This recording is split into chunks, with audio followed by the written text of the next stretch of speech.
নতুন একটি রেসিপি নিয়ে চলে আসছি, পাবদা মাছের ঝাল। একবার খেলে জীবনেও ভুলবেন না, আপনারাও রেঁধে খেয়ে দেখুন, অসাধারণ হয়েছে।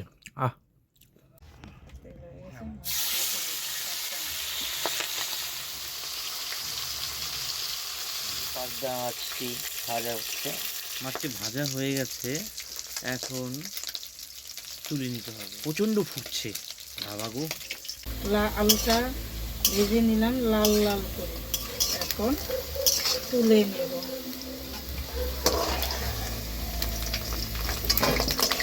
ফোড়ন দিলাম,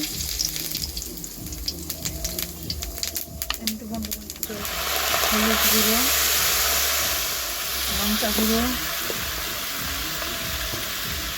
জিরে গুঁড়ো 2 চামচ, ধনে গুঁড়ো, স্বাদ মতো নুন, আদা,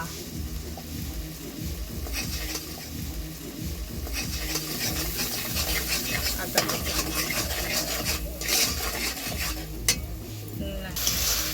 মশলাটা ভাজা হয়ে আসছে। এখন আলুগুলো ছেড়ে দেবো।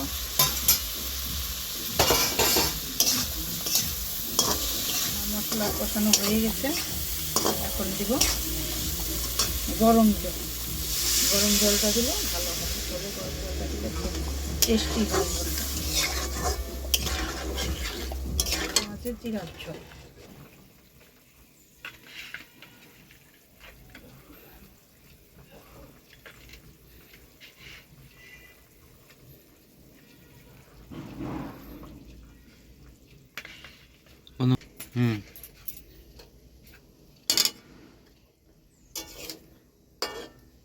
এখন মাছ ছাড়া হলো, মাছ ছাড়ার 5 মিনিট বাদে আসি।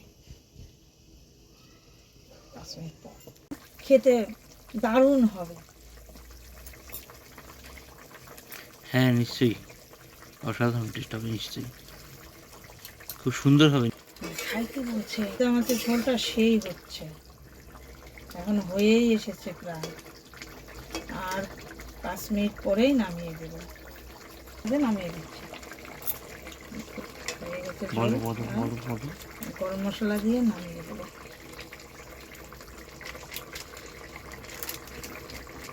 এগুলো অল্পই দিতে হয়, এত মাছের ইয়ে তো না দিলেও হয়, কিন্তু আজকে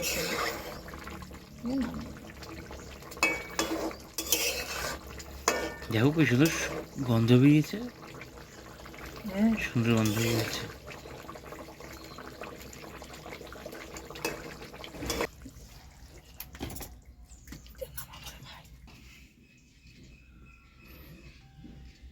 কড়াইতে রাখলে কি হবে নাকি?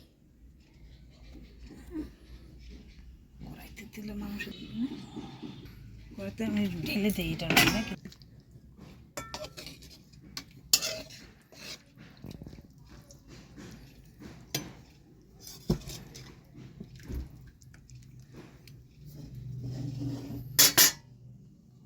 পাবদা মাছের ঝোল।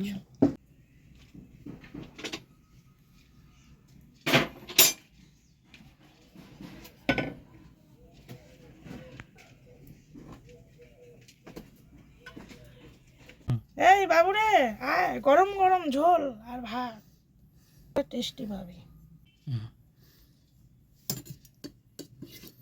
পাবদা মাছের ঝোল গরম গরম।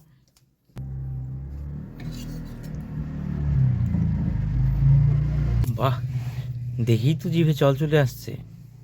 দেখি, গরম ভাতে পাবদার ঝোল। ওহ, আলুগুলো তো মোমের মতো নরম হয়েছে মা। বাহ,